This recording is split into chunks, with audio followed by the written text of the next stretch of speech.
Olá, meus amigos e minhas amigas. Iniciamos o vídeo de hoje falando sobre as movimentações na linha de frente, principalmente nas regiões de fronteira e também no sul da Ucrânia.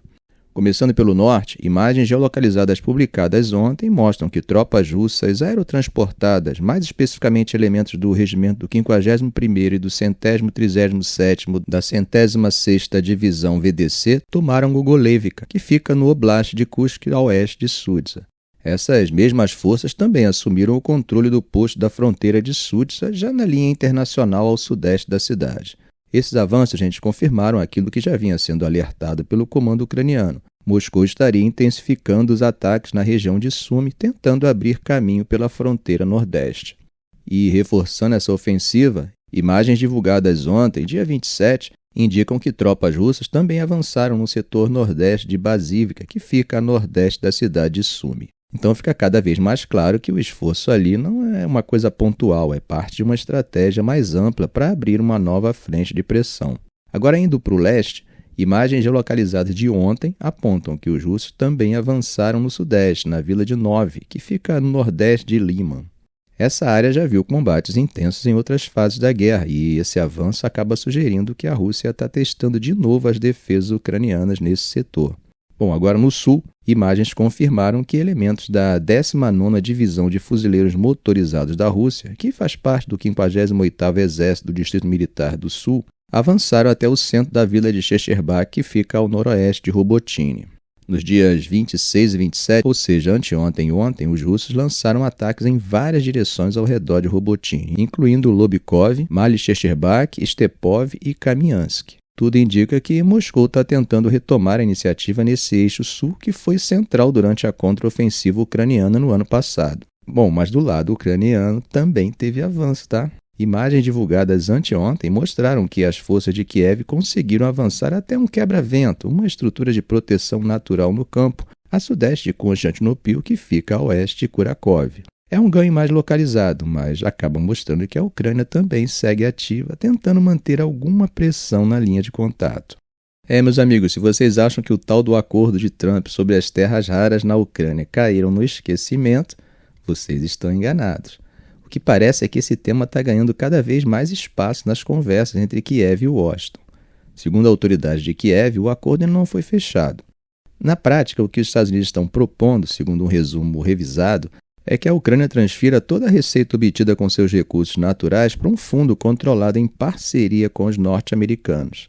E mais, os lucros desse fundo só seriam acessados por Kiev depois que toda a ajuda de guerra enviada pelos Estados Unidos desde 2022 fosse paga, com juros, tá? O número em discussão é algo em torno de 4% ao ano, e quem está liderando essas negociações é o secretário do Tesouro dos Estados Unidos, Scott Bessent. Ele chegou a dizer em entrevista recente à Fox News que um documento finalizado já foi entregue a Kiev e que o governo Trump espera talvez até assinaturas na semana que vem. Mas as autoridades ucranianas pedem calma, né? A vice-primeira-ministra Yulia Siridenko disse que não há consenso interno sobre os termos e que discutir publicamente antes disso seria bem prejudicial. Já Mikhailo Podolyak, conselheiro do presidente Zelensky, confirmou que ainda não há um rascunho fechado e que os ministérios seguem consultas. Apesar de Zelensky já ter dito várias vezes que aceita a ideia de um acordo econômico com os Estados Unidos, ele também deixou claro que não vai assinar nada que prejudique o futuro do país. Ontem mesmo ele afirmou que os termos continuam mudando e que não quer parecer contrário ao princípio da proposta, mas também não vai concordar com algo que entregue a soberania econômica da Ucrânia. De acordo com o resumo da proposta, além da exigência de que os Estados Unidos tenham prioridade na compra de recursos ucranianos, o documento não oferece nenhuma garantia de segurança futura para Kiev. O fundo incluiria receitas de recursos controlados tanto por estatais quanto por empresas privadas, o que também aumenta o peso do acordo. Uma das ideias que foram sugeridas anteriormente pelo próprio Trump é que os Estados Unidos assumissem o controle das usinas nucleares da Ucrânia.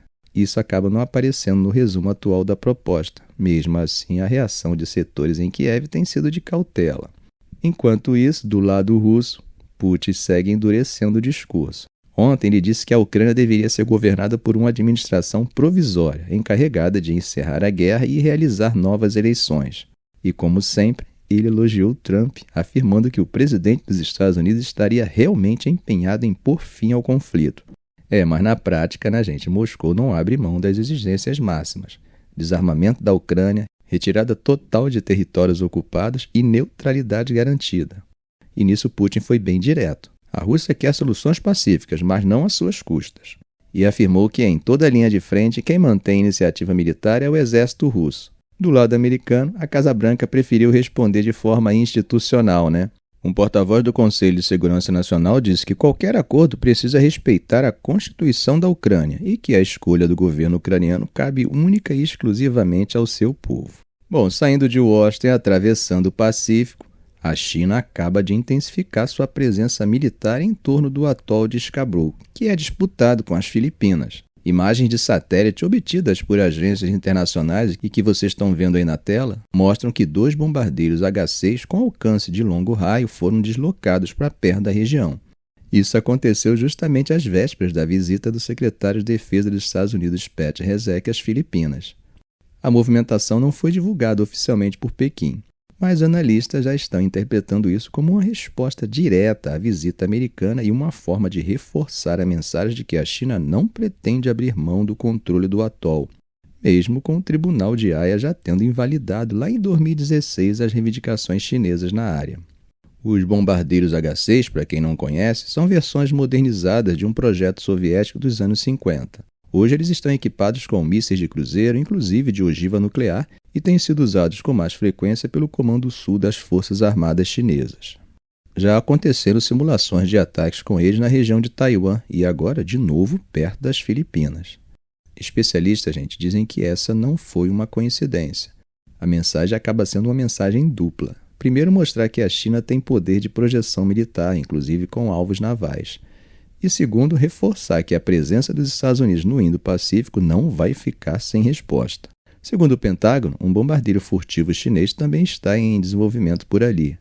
Bom, agora mudando de assunto e dando um pulinho no continente africano, o governo da República Democrática do Congo anunciou hoje que vai dobrar os salários de soldados e policiais no momento em que os rebeldes do M23, que seriam apoiados por Ruanda, segundo Kinshasa e a ONU, avançam rapidamente no leste do país.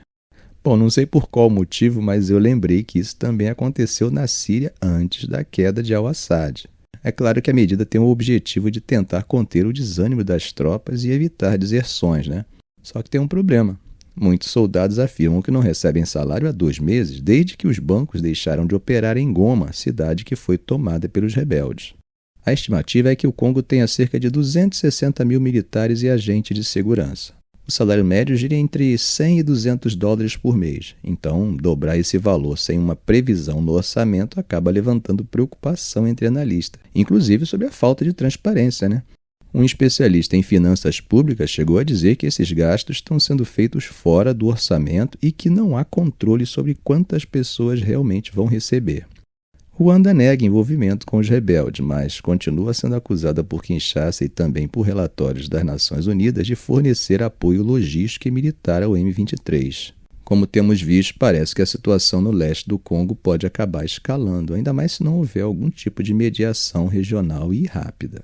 Meus amigos, agora vamos falar do crescimento das tensões entre Teherã e Washington. Isso mesmo, o presidente do parlamento iraniano, Mohammad Khalibaf, disse hoje que se os Estados Unidos optarem por ações militares contra o Irã por causa do impasse nuclear, todas as bases americanas na região serão alvos diretos. A fala veio durante o discurso do Al-Quds Day, uma data que é simbólica e que é marcada por uma retórica pesada contra os Estados Unidos e Israel.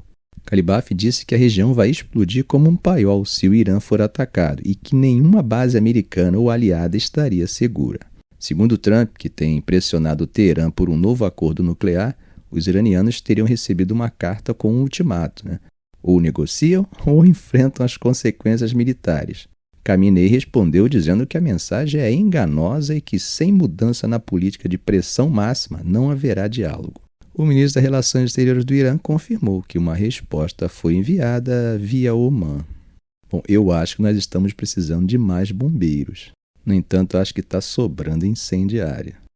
Ficamos por aqui. Se esse vídeo foi útil a você, faça um comentário, compartilhe em suas redes sociais, dê um like. E é claro, se ainda não for inscrito, inscreva-se no canal e ative o sininho para não perder os próximos vídeos. Ok, gente? Um grande abraço do professor Arão Alves.